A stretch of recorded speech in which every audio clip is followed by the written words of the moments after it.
Sir, Delhi liquor scam కేసులో నిన్న వచ్చినటువంటి క్లారిటీని చూసినట్లయితే పాలసీ రూపకల్పనలో నేరపూరిత కుట్ర లేదు అని చెప్పి, ఈ ఆరోపణలకు ఎలాంటి ఆధారాలు లేవు అని చెప్పి సిబిఐ న్యాయస్థానం ఫైర్ అయి వీరికి క్లియర్ చిట్ ఇచ్చింది. అంటే ఒకప్పుడు ఈ నేరపూరిత కుట్ర లేదని ఇప్పుడు అంటున్నారు, కానీ ఒకప్పుడు బెయిల్ నిరాకరించారు, వీళ్ళు అనేక సమస్యలు ఎదుర్కొన్నారు, ఇందులో ఎవరైతే ఆరోపణలు ఎదుర్కొన్నారో వాళ్ళందరూ ఇప్పుడు వాళ్ళు నిర్దోషులు అని చెప్పడం జరిగింది. ఇప్పుడు వరకు జరిగిన ఈ నష్టానికి బాధ్యులు ఎవరు అవుతారు సార్? అంటే ఈ కేసు సీరియస్ క్వశ్చన్స్ రైజ్ చేస్తుంది. అఫ్ కోర్స్ ఇది ఫైనల్ కాదు, ఎందుకంటే మళ్ళీ ఇప్పుడు ఆల్రెడీ సిబిఐ ఢిల్లీ హైకోర్టులో అపీల్ చేసింది. ఇది ప్రత్యేక కోర్టు స్పెషల్ కోర్టు తీర్పును, సిబిఐ స్పెషల్ కోర్టు తీర్పును సవాల్ చేస్తూ హైకోర్టులో వేసింది. రేపు హైకోర్టు తీర్పు తర్వాత సుప్రీంకోర్టుకి వెళ్తుంది. అదేమి ఇంత తొందరగా తెగేది కాదు, ఎందుకంటే చాలా కేసులు మనం 10 ఏళ్ళు 20 ఏళ్ళు 30 ఏళ్ళు చూస్తున్నాం. సో కానీ ఇందులో రైజ్ అయిన అంశం ఏంటంటే, మీరు సుప్రీంకోర్టు గతంలో బెయిల్ ఇవ్వటానికి కూడా నిరాకరించింది. ఇప్పుడు ఏమో ప్రత్యేక న్యాయస్థానం అసలు ఈ కేసు డిశ్చార్జ్, ఈవెన్ అక్విటెడ్ కూడా కాదు, అక్విటెడ్కు డిశ్చార్జ్ తేడా ఉంది. అక్విటెడ్ అంటేనేమో విచారణ జరిపి నిర్దోషులుగా తేల్చడం. అసలు ఈ ఆరోపణలకే ప్రాతిపదిక లేదు, ప్రాథమిక సాక్ష్యాధారాలు కూడా లేవు, ప్రైమా ఫేసి ఎవిడెన్స్ కూడా లేదు. అసలు కేవలం కల్పితం, ఇదంతా ఊహాజనితము.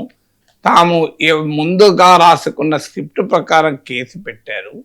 ఇలా చాలా తీవ్రమైన ఆరోపణలు చేసి ఆఖరికి ఇన్వెస్టిగేటింగ్ ఆఫీసర్ పైన డిపార్ట్మెంటల్ ఎంక్వైరీ కూడా కోర్టు ఆదేశించింది.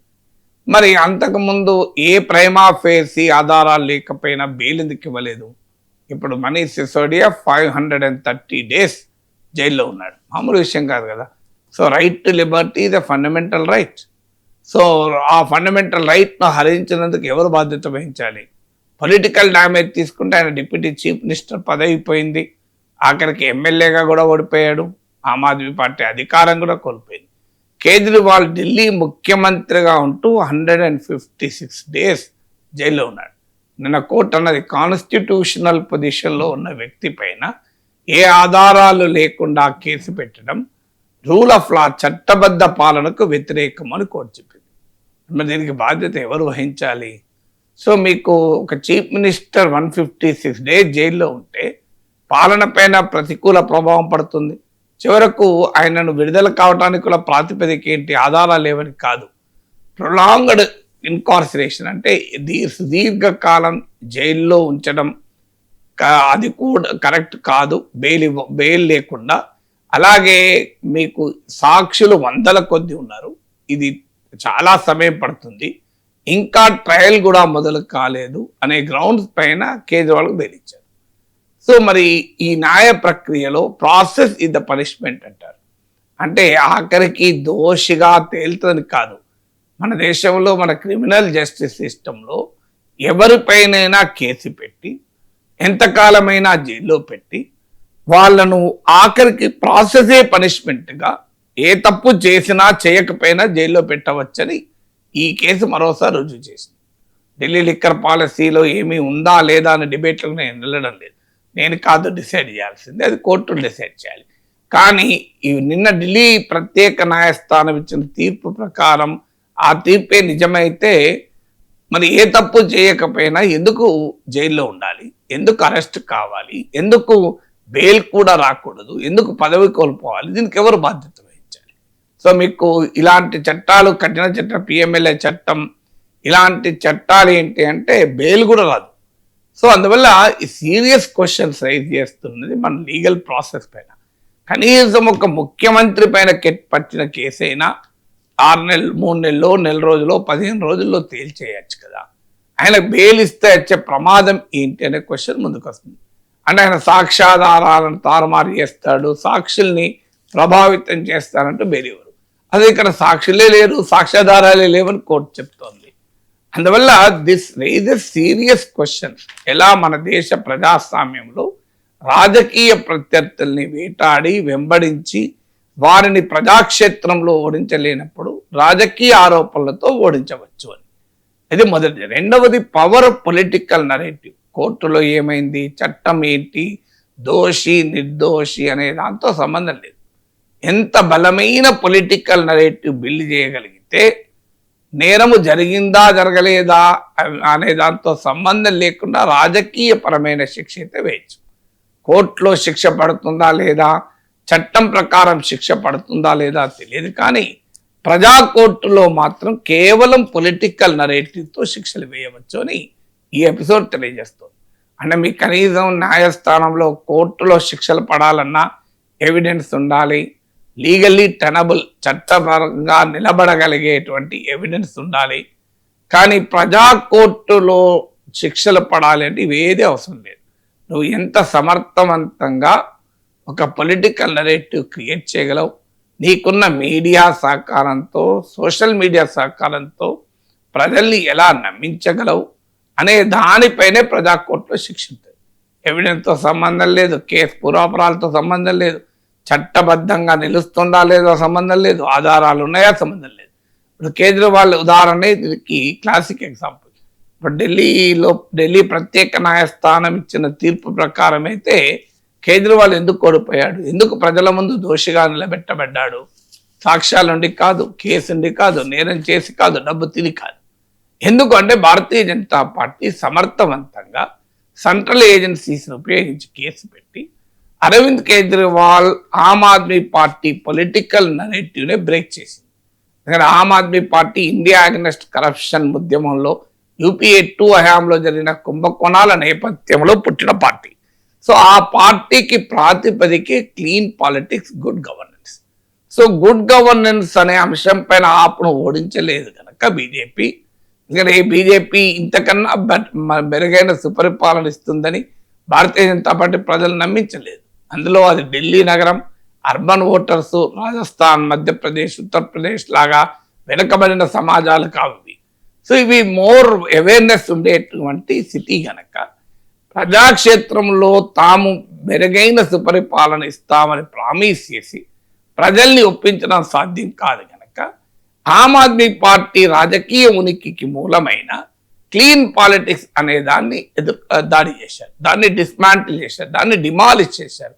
అంటే అరవింద్ కేజ్రీవాల్ పైన మేము ఈయన అవినీతి రహిత రాజకీయాలు నడుపుతారని ఆశించి ఓటేస్తే ఇలా తయారయ్యాడు ఏంటి అని ప్రజల్లో ఒక హేవ్యభావం క్రియేట్ చేసి ప్రజలు అంగీకరించకుండా చేస్తే అరవింద్ కేజ్రీవాల్, మనీష్ సిసోడియా ఎమ్మెల్యేలు కూడా ఓడిపోయారు.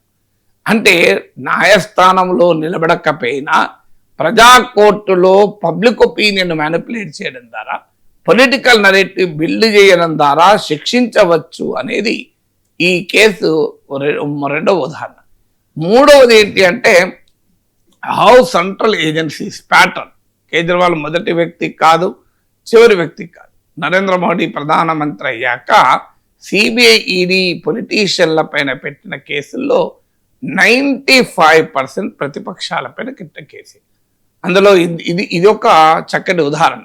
అంటే ప్రతిపక్షాల పైన కేసులు పెట్టి వారిని ప్రజాక్షేత్రంలో ఓడించ చాతకానప్పుడు ఇలా కేసుల ద్వారా వేధించి, వెంటాడి, వెంబడించి వ్యతిరేక అభిప్రాయాన్ని సమాజంలో కల్పించి ఓడించడం. అందువల్ల మీరు దేశం మొత్తం మీద తీయండి, సిబిఐ, ఈడీ కేసు పెట్టని ఏకైక పార్టీ ఏది అని అడిగారు అనుకోండి, ఆశ్చర్యంగా వచ్చే సమాధానం మజ్లిస్ ఇత్తెహాదుల్ ముస్లిమీన్. ఈవెన్ బీజేపీ పై కూడా కాంగ్రెస్ హయాంలో సిబిఐ, ఈడీ కేసులు పెట్టింది. ఒక్క మజ్లిస్ ఇత్తెహాదుల్ ముస్లిమీన్ పైన, ఓవైసీ బ్రదర్స్ పైన కాంగ్రెస్ అధికారంలో ఉండని, బీజేపీ అధికారంలో ఉండని సిబిఐ పోదు, ఈడీ పోదు. అంటే ఈ దేశంలో హానెస్ట్ పార్టీగా ఎంఐఎంను, హానెస్ట్ పొలిటీషియన్గా అసదుద్దీన్, అక్బరుద్దీన్ ఓవైసీలను గుర్తించాల్సిన అవసరం ఉంటుందా?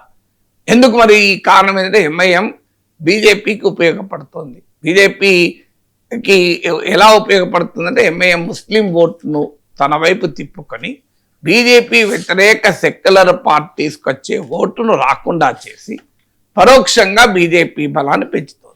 తర్వాత ఎంఐఎం క్యాంపెయిన్కు విరుగుడుగా హిందూ పోలరైజేషన్ చేయడానికి బీజేపీకి అవకాశం ఇస్తారు. అందుకే మీరు ఎంఐఎం పైన ఒక్క సిబిఐ కేసు ఉండదు, ఈడీ కేసు ఉండదు, ఐటీ కేసు ఉండదు. వాళ్ళు కడిగిన ముత్యంలాగా బయటికి రావాల్సిన అవసరం లేదు. ఇప్పుడు కడిగిన ముత్యాలే వాళ్ళు. ఓవైసీ బ్రదర్స్ 100 సార్లు కడిగిన ముత్యాలు. ఎందుకంటే హైదరాబాద్ ఓల్డ్ సిటీ ముత్యాల వ్యాపారానికి చరిత్రలో ప్రసిద్ధి కనుక హైదరాబాద్ ఓల్డ్ సిటీలో దొరికే 2 కీలక ముత్యాలు, ఒకటి అసదుద్దీన్ ఓవైసీ, 2 అక్బరుద్దీన్ ఓవైసీ. అందుకే బీజేపీ కూడా ఎంఐఎం నాయకులపైన కేసులు పెట్టారు. సో అలాగే బీజేపీలో చేరితే కేసులు ఉండవు. మీకు అందుకు ఉదాహరణ అశోక్ చౌహాన్, హేమంత్ బిశ్వా శర్మ. హేమంత్ బిశ్వా శర్మ కాంగ్రెస్ లో ఉండగా సిబిఐ కేసు, ఇప్పుడు ఆయన కాంగ్రెస్ లో లేడు, దాంతో ఆయన మీద కేసు లేదు, ఆయన బీజేపీలో చేరి ముఖ్యమంత్రి అయ్యాడు. మీకు అశోక్ చౌహాన్ ఆదర్శ్ సొసైటీ కుంభకోణాన్ని బీజేపీ ఒక ప్రచారాస్త్రంగా ఆయుధంగా మలిచింది. పార్లమెంట్కి ఇచ్చిన నివేదికలో కూడా ఆదర్శ్ సొసైటీ అశోక్ చౌహాన్ పేరు రాశారు. యూపీఏ హయాంలో జరిగిన అవినీతి. ఈ నివేదిక ఇచ్చిన 1 వీక్ లోనే అశోక్ చౌహాన్ బీజేపీలో చేరి ఆ ఆదర్శ్ సొసైటీని ప్రచారాస్త్రంగా చేసుకున్న బీజేపీ అశోక్ చౌహాన్ చీఫ్ క్యాంపెయినర్ గా పెట్టింది రాజ్యసభకు పంపించి.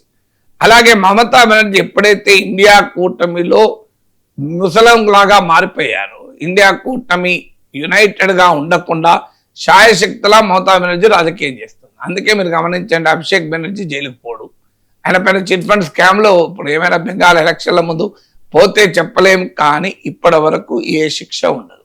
ఎందుకు ఉండదంటే ఆయన పరోక్షంగా మమతా బెనర్జీ ఇండియా కూటమిని విడగొట్టి కాంగ్రెస్ పార్టీ పైన రోజు దాడి చేస్తూ ఇండియా కూటమి ఐక్యతను దెబ్బతీసి బీజేపీ ప్రయోజనాలు కాపాడుతోంది కనుక మీకు మమతా బెనర్జీ పైన, ఆమె పరివారం పైన ఏ అరెస్టులు ఉండవు, జైల్లో ఉండవు. రాష్ట్రంలో బీజేపీ ప్రధాన ప్రత్యర్థి కనుక ఆ మేర ఘర్షణ ఉంది తప్ప ఇంకోటి ఉండదు. సో ఇలా మనము దేశం మొత్తం మీద చూసినప్పుడు బీజేపీ పొలిటీషియన్ల పైన కేసులు ఉండవు, బీజేపీకి పరోక్షంగా ఉపయోగపడే వారి మీద కేసులు ఉండవు, బీజేపీలో చేరితే కేసులు ఉండవు. సో మరిగా ఈ సిబిఐ ఈడీలకు పైన ఏంటి విశ్వాసం?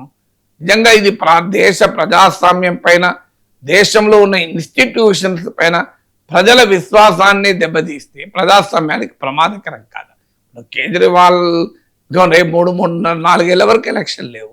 సో ఇప్పుడు ఆ రోజు ఎలక్షన్ ఢిల్లీ ఎన్నికలకు ముందేమో కేసు పెట్టి దోషిగా ప్రజల ముందు నిలబెట్టి బెయిల్ కూడా ఇవ్వకుండా రాజకీయంగా కూడా ఆయన ప్రచారాన్ని అడ్డుకొని చివరకు ఆయనను ప్రభుత్వాన్ని ఓడించారు. ఇప్పుడు తీర్పు ఇప్పుడు వచ్చింది, ఏం లాభం? తీర్పు అయిపోయింది కదా, జరిగిన నష్టం జరిగిపోయింది. ఇప్పుడు ఎన్నికలు లేవు త్వరలో, దీనిపైన మళ్ళీ కొత్తగా ఆయన జనంలోకి వెళ్ళి ప్రజా తీర్పును కోరే ప్రయోజనమే లేదు. ఒక రాజకీయ నాయకునికి న్యాయస్థానంలో న్యాయం దక్కి ప్రజా కోర్టులో నష్టం మిగిలిపోతే ఏమవుతుంది? అందుకే కేజ్రీవాల్ కన్నీళ్ళు పెట్టుకున్నాడు. సో నాకు న్యాయస్థానంలో న్యాయం దక్కింది, కానీ ప్రజా కోర్టులో నాకు వేసిన శిక్షకైతే విరుగులు లేదు కదా. అందుకే కేజ్రీవాల్ అంటున్నాడు, దమ్ముంటే ఇప్పుడు మళ్ళీ ఎన్నికలు పెట్టండి, మీ బీజేపీ 10 సీట్ల కన్నా ఎక్కువ రావు అంటున్నాడు. ఎన్నికలు బీజేపీ పెట్టదు, కానీ ఆ డిమాండ్ ఎందుకు వస్తుంది అంటే మీరు కేజ్రీవాల్ దోషి అని చెప్పి ఎన్నికలకు పోయి గెలిచారు. ఇప్పుడు కేజ్రీవాల్ నిర్దోషి అని కోడి చెప్పినప్పుడు ఏ ప్రిమైజ్ మీదనైతే ఎన్నికలకు పోయారో, ఏ ప్రిమైజ్ మీదనైతే ఢిల్లీని గెలుచుకుందో బీజేపీ, ఇప్పుడు ఆ ప్రిమైజే కొట్టివేసినప్పుడు మళ్ళీ ఎన్నికలకు ప్రాతిపదిక ఏంటి అనే క్వశ్చన్ వస్తుంది కదా. అందువల్ల this is a serious question. Indian డెమోక్రసీలో ప్రతిపక్షాలను బలహీనపరచడానికి ప్రజాక్షేత్రంలో పోరాడ చేత కానప్పుడు ఇలా కేసుల ద్వారా, సెంట్రల్ ఏజెన్సీస్ ద్వారా మ్యానిపులేట్ చేసి పాలిటిక్స్ ఇన్ఫ్లుయెన్స్ చేయవచ్చు అనే దానికి ఇది ఒక చక్కటి ఉదాహరణ కదా. సార్